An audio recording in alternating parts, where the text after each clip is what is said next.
Gracias, señora presidenta.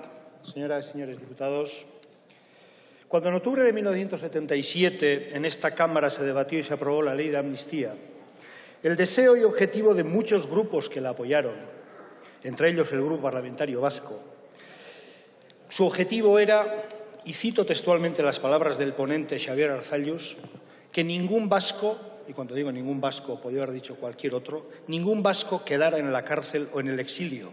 Y citaba además las palabras que había dicho Chiqui Benegas, como paso previo e inexcusable para acceder a una situación democrática. Esa era la ilusión y esa era la posición. Era un deber y una obligación. Hoy, 40 años más tarde, diferentes grupos hemos firmado esta proposición de ley con el objetivo de introducir un párrafo en la citada ley. Un párrafo que pretende enmendar aquello que en su día no fue posible. Aquello que con 40 años de retroactividad parece fácil, pero no lo fue. Y si no, que se lo pregunten a quienes bregaron para que las cárceles del franquismo quedaran vacías de presos y presas que lucharon contra la dictadura. Pero ¿qué fue de aquellos que murieron sin ver la libertad? ¿Qué fue de aquellos que sin ver la reparación de su honor y de su dignidad?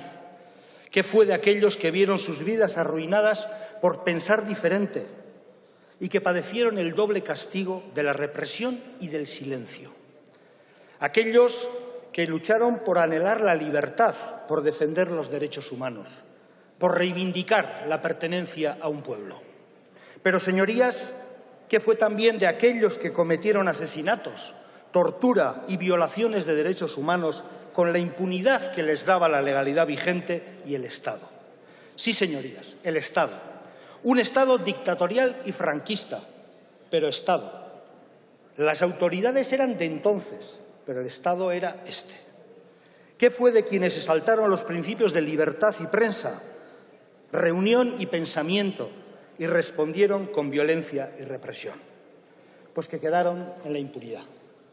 Con la modificación que se introduce se pretende que la interpretación que actualmente se hace de la Ley de Amnistía no impida investigar, perseguir y juzgar delitos de genocidio, lesa humanidad, delitos de guerra y otras graves violaciones de derechos humanos.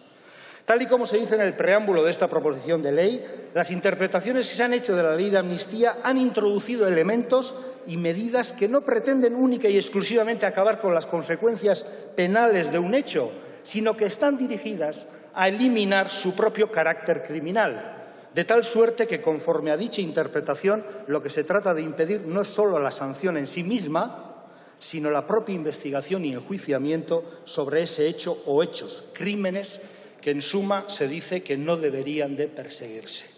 Y eso, señorías, es algo que no podemos aceptar. Pero es que además esta modificación que se propone, como se ha comentado anteriormente, responde a indicaciones de informes de múltiples organismos internacionales que han criticado severamente y de forma reiterada que la Ley 46.977 se haya convertido en un obstáculo legal que impide la investigación y el enjuiciamiento de los crímenes contra la humanidad cometidos en la dictadura franquista. Muchos han sido las advertencias: Comisario de Derechos Humanos del Consejo de Europa, Comité de Derechos Humanos de Naciones Unidas, Comité contra la Tortura de Naciones Unidas, Relator Especial de Naciones Unidas para la promoción de la verdad, la justicia y la reparación.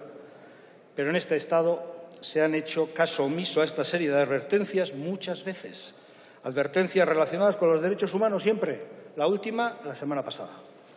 Porque lo que aquí se confronta jurídicamente es la incompatibilidad de los efectos de la Ley de Amnistía con las obligaciones internacionales adquiridas por el Estado español, incluyendo el artículo 2, el párrafo 3 del Pacto Internacional de Derechos Civiles, señalando que dichos compromisos fueron adquiridos y compromisos que fueron contraídos por el Estado español con anterioridad a la adopción de la Ley de Amnistía, por cuanto que la ley fue aprobada el 15 de octubre de 1977 y el Pacto Internacional fue ratificado por el Estado español meses antes, en abril de 1977. Y en esta legislación internacional los delitos de lesa humanidad, crímenes de guerra y genocidio, así como las violaciones de derechos humanos, están tipificados y asumidos. No podía ser, pues, esta ley un obstáculo para investigar y acceder desde la justicia a las violaciones de esos derechos humanos. Por ello, con la modificación que hoy pretendemos aprobar, la justicia no podrá hacer caso omiso a las diferentes denuncias de colectivos, asociaciones, personas físicas o querellas unitarias que se presenten en torno a tantos y tantos delitos cometidos durante 40 años de oscuridad e impunidad. Desde el bombardeo, saqueo y represión brutal de Elgueta hasta los asesinatos de Vitoria en 1976, pasando por cientos de fusilados, fosas comunes y alejados en cunetas. Los que somos herederos políticos de la represión y el exilio, por mantenernos firmes en nuestras convicciones, como lo es mi partido, e incluso personalmente, nieto e hijo de represaliado y condenado, somos los primeros que no entendemos esto como una venganza ni como un ajuste de cuentas. No, la dignidad y el derecho a la reparación no son venganza. La justicia no es abrir heridas. Si no lo ha sido para conculcaciones de derechos humanos más cercanos en el tiempo, que con toda legitimidad se reclaman, no lo son tampoco para estos crímenes que, en primer lugar, nunca se aceptaron como tales y se puso todo tipo de trabas para ser investigados y aclarados, como lo son en todos los países democráticos.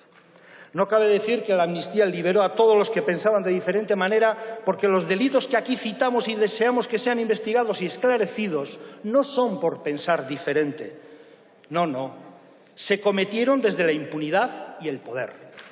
Señorías, esta ley que tan importante fue en su momento, todos conocemos cómo y en qué condiciones se aprobó, bajo la amenaza y la presión de quienes no querían que nada cambiara, de quienes no querían que un futuro en democracia pudiera sacar a la luz las atrocidades que se cometieron. Por lo tanto, se hizo la ley que se pudo.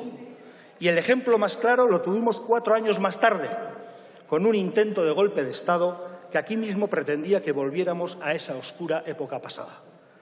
¿Acaso podría alguien poner la mano en el fuego de que esa ley se hizo con total libertad, sin amenaza velada o directa y sin sospechas de que pudiera tener consecuencias? ¿Acaso lo afirmaría hoy alguien? Por lo tanto, decir que los que están en contra deben de decir si esos crímenes no son delito, o si no hay que perseguirlos, o si esta no es la mejor forma de hacerlo, o si verdaderamente piensan que esa puerta ya se cerró. Por lo tanto, respondamos hoy consecuentemente y hagamos la justicia que no es posible, que nos es posible, y rescatemos de la indiferencia la dignidad y el deber de responder a la asignatura pendiente de esta democracia. Muchas gracias. Muchas gracias. Por el Grupo Parlamentario Ciudadanos tiene la palabra el señor Prendes.